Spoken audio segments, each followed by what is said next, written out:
Dracula by Bram Stoker. Chapter 3. Jonathan Harker's Journal, continued. When I found that I was a prisoner, a sort of wild feeling came over me. I rushed up and down the stairs, trying every door and peering out of every window I could find. But after a little, the conviction of my helplessness overpowered all other feelings. When I look back after a few hours, I think I must have been mad for the time, for I behaved much as a rat does in a trap. When, however, the conviction had come to me that I was helpless, I sat down quietly as I have ever done anything in my life, and began to think over what was best to be done. I am thinking still, and as yet have come to no definite conclusion. Of one thing only am I certain, that it is no use making my ideas known to the Count. He knows well that I am imprisoned, and as he has done it himself, and has doubtless his own motives for it, he would only deceive me if I trusted him fully with the facts. So far as I can see, my only plan will be to keep my knowledge and my fears to myself, and my eyes open. I am, I know, either being deceived, like a baby, by my own fears, or else I am in desperate straits, and if the latter be so, I need, and shall need, all my brains to get through. I had hardly come to this conclusion when I heard the great door below shut, and knew that the Count had returned. He did not come at once into the library, so I went cautiously to my own room and found him making the bed. This was odd, but only confirmed what I had all along thought, that there are no servants in the house. When later I saw him through the chink of the hinges of the door laying the table in the dining-room, I was assured of it. For if he does himself all these menial offices, surely it is proof that there is no one else in the castle. It must have been the Count himself who was the driver of the coach that brought me here. This is a terrible thought.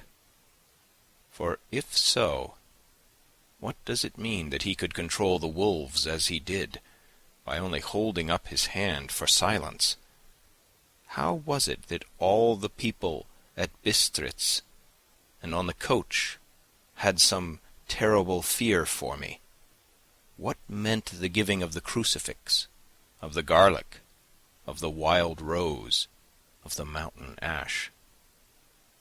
Bless that good woman who hung the crucifix round my neck, for it is a comfort and a strength to me whenever I touch it. It is odd that a thing which I have been taught to regard with disfavour and as idolatrous should in a time of loneliness and trouble be of help. Is it that there is something in the essence of the thing itself, or that it is a medium, a tangible help, in conveying memories of sympathy and comfort? Sometime, if it may be, I must examine this matter and try to make up my mind about it. In the meantime I must find out all I can about Count Dracula, as it may help me to understand. Tonight he may talk of himself, if I turn the conversation that way. I must be very careful, however, not to awake his suspicion. Midnight. I've had a long talk with the Count. I asked him a few questions on Transylvania history, and he warmed up to the subject wonderfully. In his speaking of things and people, and especially of battles, he spoke as if he had been present at them all. This he afterwards explained by saying that to a boyar the pride of his house and name is his own pride, that their glory is his glory, that their fate is his fate. Whenever he spoke of his house, he always said we, and spoke almost in the plural, like a king speaking. I wish I could put down all he said exactly as he said it, for to me it was most fascinating. It seemed to have in it a whole history of the country. He grew excited as he spoke, and walked about the room pulling his great white moustache, and grasping anything on which he laid his hands, as though he would crush it by main strength. One thing he said, which I shall put down as nearly as I can, for it tells in its way the story of his race. We Dracula's have a right to be proud, for in our veins flows the blood of many brave races who fought as the lion fights for lordship. Here, in the whirlpool of European races, the Ugric tribe bore down from Iceland the fighting spirit which Thor and Woden gave them, which their berserkers displayed to such fell intent on the seaboards of Europe, aye, and of Asia and Africa too, till the peoples thought that the werewolves themselves had come. Here too, when they came, they found the Huns, whose warlike fury had swept the earth like a living flame, till the dying peoples held it in their veins, ran the blood of those old witches, who expelled from Scythia had mated with the devils in the desert. Fools! Fools! What devil or what witch was ever so great as Attila, whose blood is in these veins? He held up his arms. Is it a wonder that we were a conquering race, that we were proud, that when the Magyar, the Lombard, the Avar, the Bulgar, or the Turk poured his thousands on our frontiers, that we drove them back?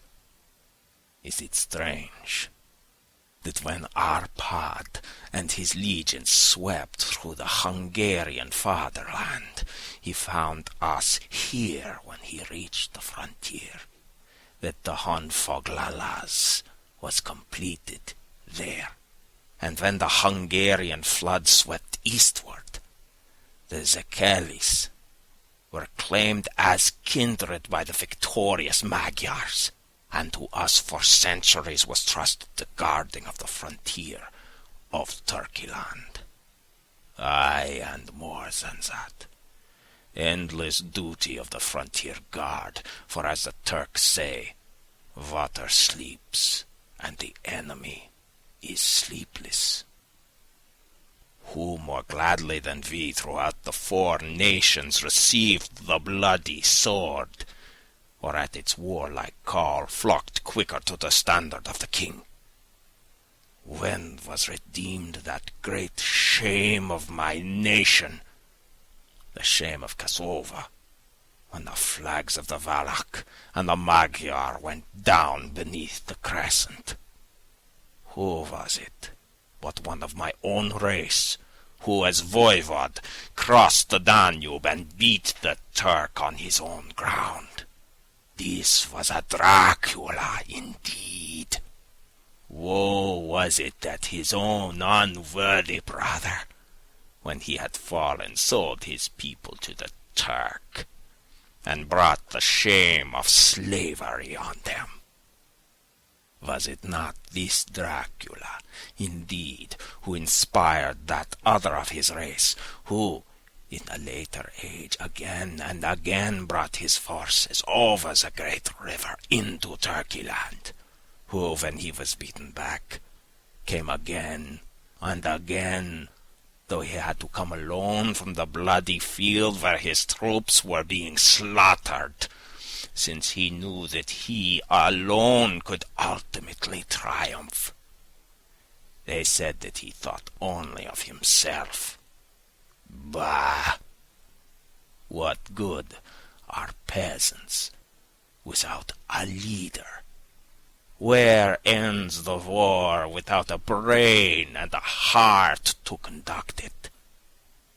Again, when after the Battle of Mohawks, we threw off the Hungarian yoke, we of the Dracula blood were amongst their leaders. For our spirit would not brook that we were not free. Ah, young sir, the Zekelis and the Dracula, as their heart's blood, their brains and their swords, can boast a record that mushroom growths like the Habsburgs and the Romanovs could never reach. The warlike days are over. Blood is too precious a thing in these days of dishonorable peace, and the glories of the great races are as a tale that is told. It was by this time close on morning, and we went to bed. Memorandum. This diary seems horribly like the beginning of the Arabian Nights, for everything has to break off at cock-crow, or like the ghost of Hamlet's father. 12th of May. Let me begin with facts. Bare, meagre facts, verified by books and figures, and of which there can be no doubt. I must not confuse them with experiences, which will have to rest on my own observation or my memory of them. Last evening, when the Count came from his room, he began by asking me questions on legal matters, and on the doings of certain kinds of business. I had spent the day wearily over books, and, simply to keep my mind occupied, went over some of the matters I had been examined in at Lincoln's Inn. There was a certain method in the Count's inquiries, so I shall try to put them down in sequence. The knowledge may somehow, or some time, be useful to me. First, he asked if a man in England might have 2 solicitors or more. I told him he might have a dozen if he wished, but that it would not be wise to have more than 1 solicitor engaged in one transaction, as only one could act at a time, and that to change would be certain to militate against his interest.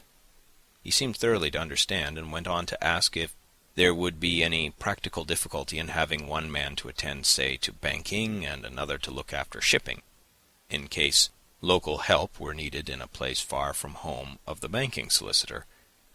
I asked him to explain more fully, so that I might not by any chance mislead him. So he said, "I shall illustrate. Your friend and mine, Mr. Peter Hawkins, from under the shadow of your beautiful cathedral at Exeter, which is far from London, buys for me through your good self my place at London. Now here let me say frankly, lest you should think it strange that I have sought the services of one so far off from London instead of someone resident there, that my motive was that no local interest might be served save my wish only, and as one of London residents might perhaps have some purpose of himself or friend to serve. I went thus afield to seek my agent, whose labor should be only to my interest. Now, suppose I, who have much of affairs, wish to ship goods, say, to Newcastle or Durham or Harwich or Dover. Might it not be that it could be with more ease be done by consigning to one in these ports?"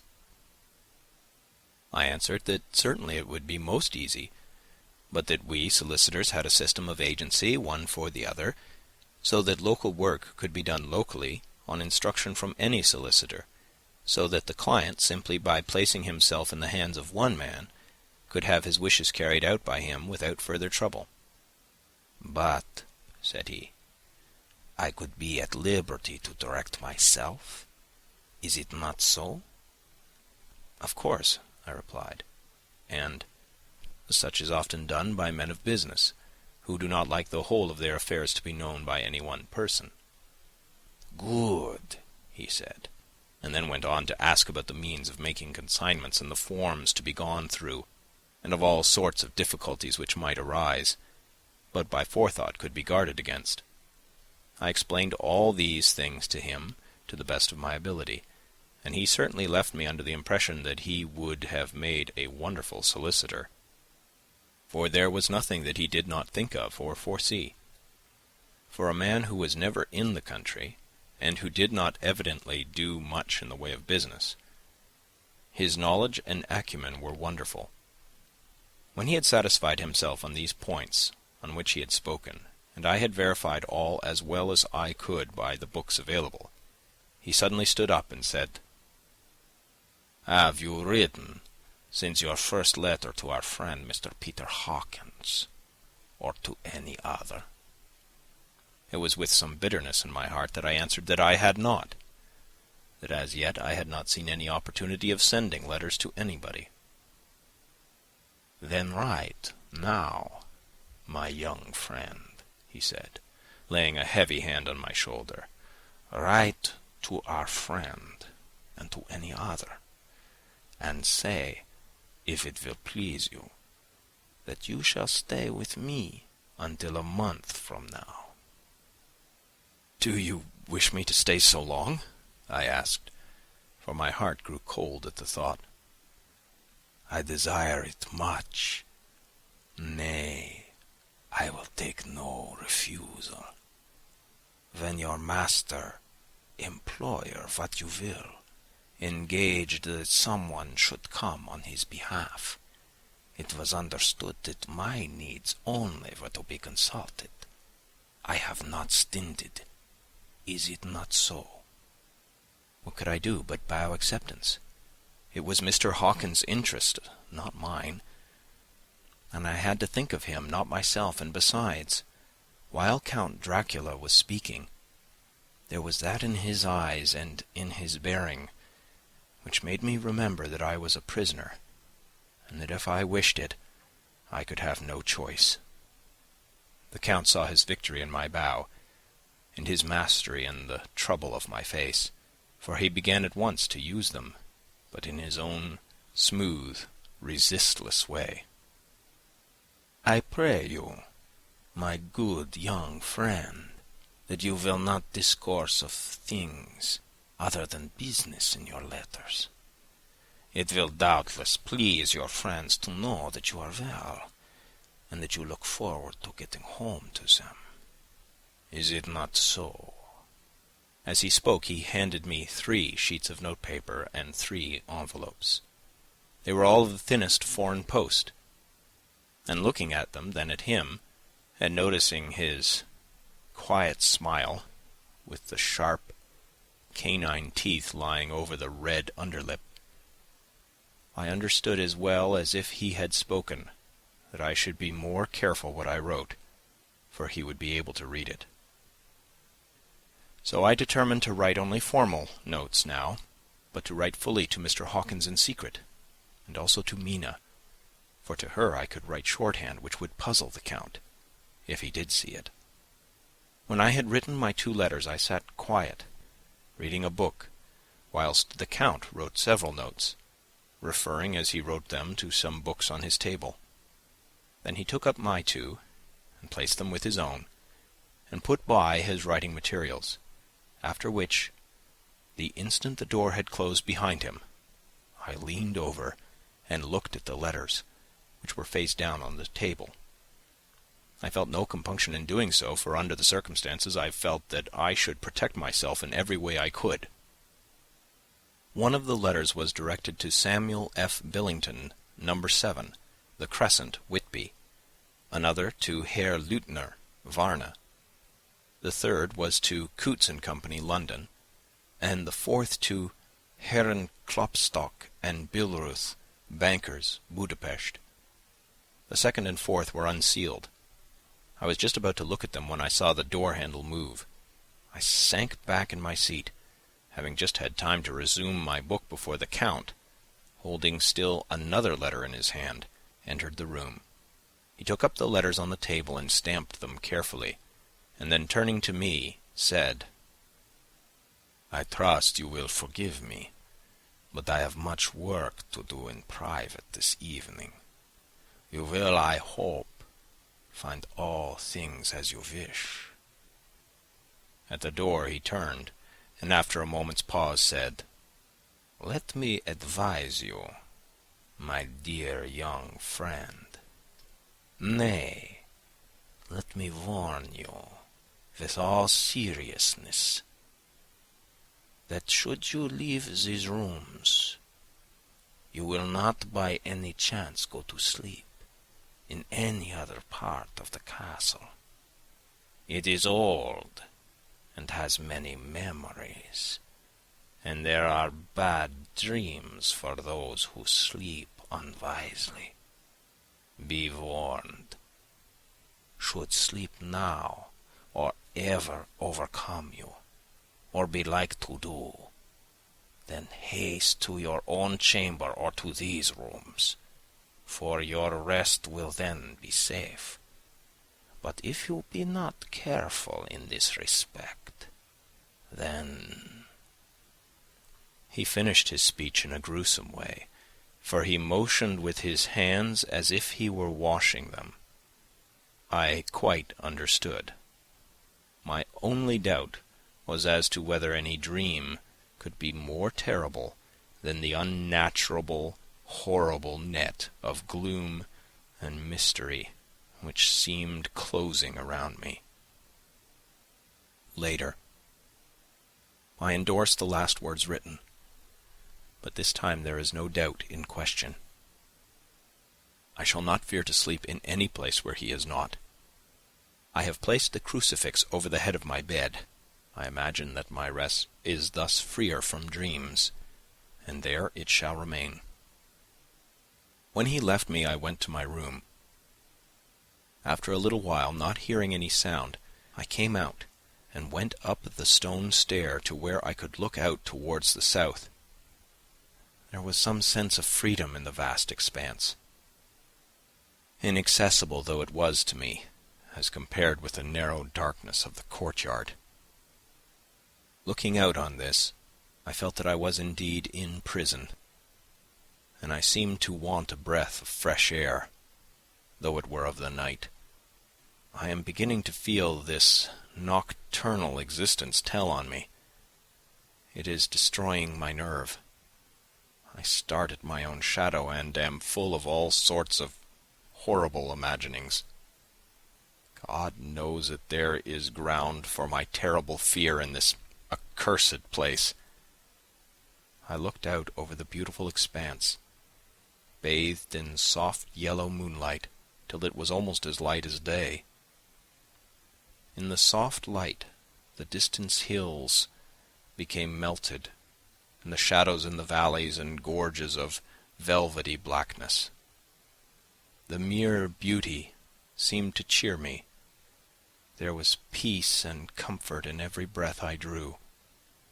As I leaned from the window, my eye was caught by something moving a story below me and somewhat to my left, where I imagined, from the order of the rooms, that the windows of the Count's own room would look out. The window at which I stood was tall and deep, stone-mullioned, and though weather-worn, was still complete. But it was evidently many a day since the case had been there. I drew back behind the stonework and looked carefully out. What I saw was the Count's head coming out from the window. I did not see the face, but I knew the man by the neck and the movement of his back and arms. In any case, I could not mistake the hands which I had many opportunities of studying. I was at first interested and somewhat amused, for it is wonderful how small a matter will interest and amuse a man when he is a prisoner. But my very feelings changed to repulsion and terror when I saw the whole man slowly emerge from the window and begin to crawl down the castle wall over the dreadful abyss. face down with his cloak spreading out around him like great wings.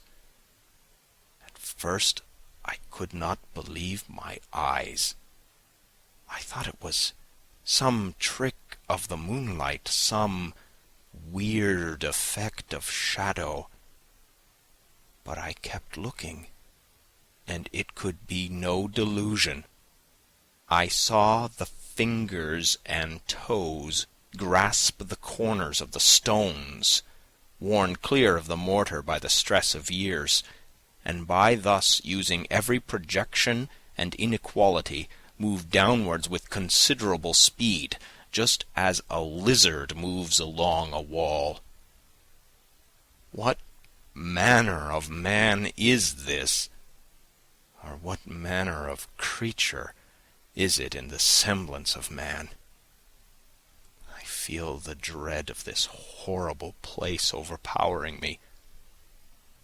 I am in fear, in awful fear, and there is no escape for me.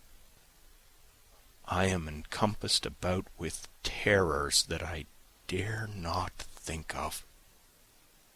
15th of May. Once more I have seen the Count go out in his lizard fashion. He moved downwards in a sidelong way, some 100 feet down, and a good deal to the left. He vanished into some hole or window. When his head had disappeared, I leaned out to try and see more, but without avail. The distance was too great to allow a proper angle of sight. I knew he had left the castle now, and thought to use the opportunity to explore more than I had dared to do as yet. I went back to the room, and taking a lamp, tried all the doors. They were all locked, as I had expected, and the locks were comparatively new. But I went down the stone stairs to the hall where I had entered originally. I found I could pull back the bolts easily enough and unhook the great chains. But the door was locked, and the key was gone. That key must be in the Count's room. I must watch, should his door be unlocked, so that I may get it and escape. I went on to make a thorough examination of the various stairs and passages, and to try the doors that opened from them.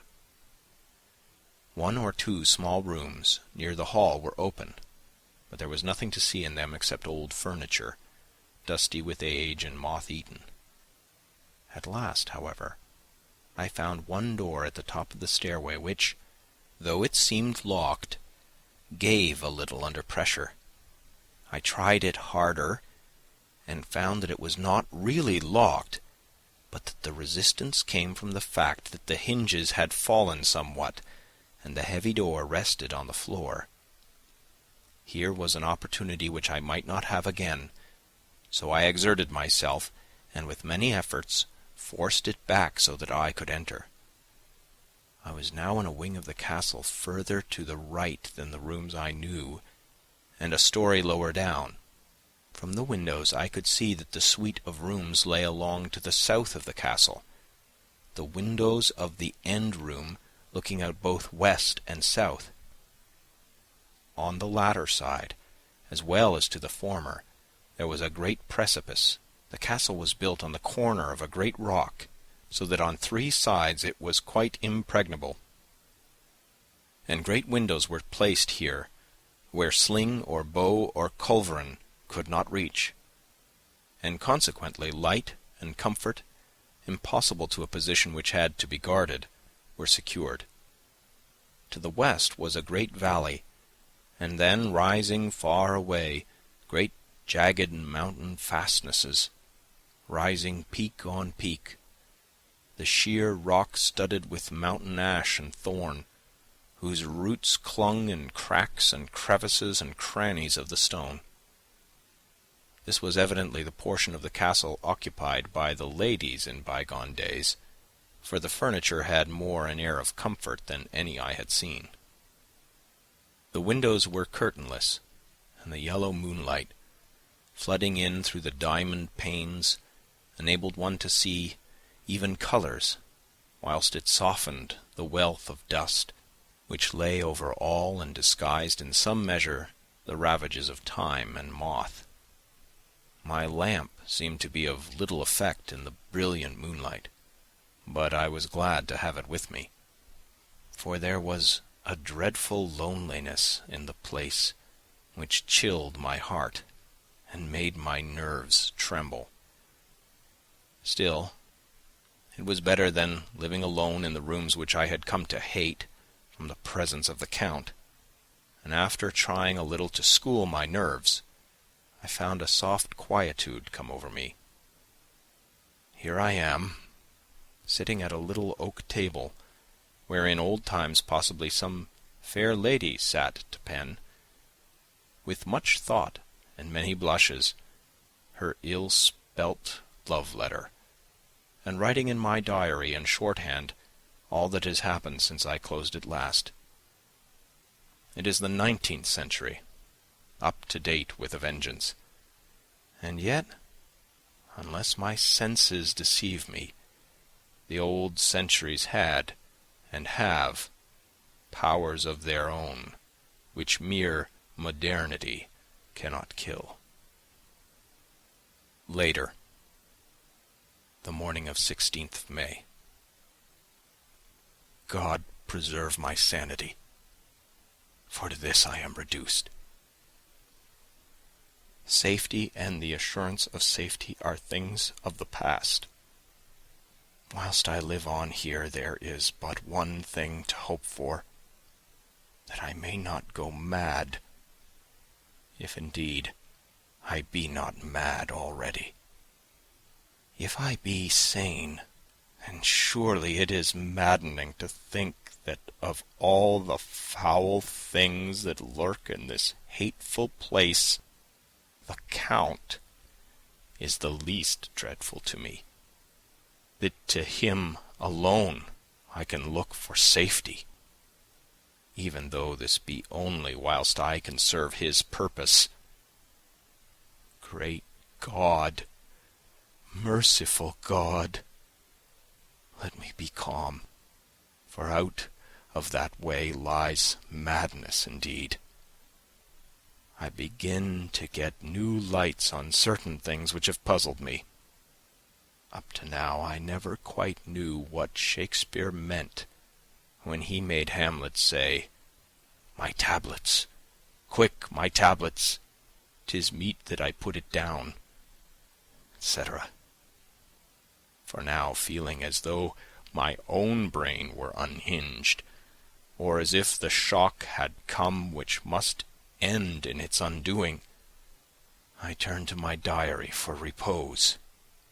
The habit of entering accurately must help to soothe me. The Count's mysterious warning frightened me at the time. It frightens me more now when I think of it, for in the future he has a fearful hold upon me. I shall fear to doubt what he may say. When I had written in my diary, and had fortunately replaced the book and pen in my pocket, I felt sleepy. The Count's warning came into my mind, but I took pleasure in disobeying it. The sense of sleep was upon me, and with it the obstinacy which sleep brings as outrider. The soft moonlight soothed, and the wide expanse without gave a sense of freedom which refreshed me. I determined not to return tonight to the gloom-haunted rooms, but to sleep here, where of old ladies had sat and sung and lived sweet lives, whilst their gentle breasts were sad for their menfolk away in the midst of remorseless wars. I drew a great couch out of its place near the corner, so that as I lay, I could look at the lovely view to east and south, and unthinking of and uncaring for the dust, compose myself for sleep. I suppose I must have fallen asleep.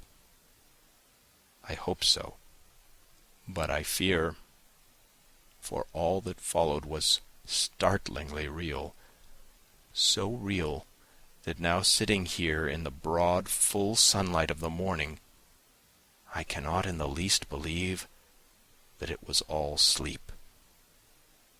I was not alone.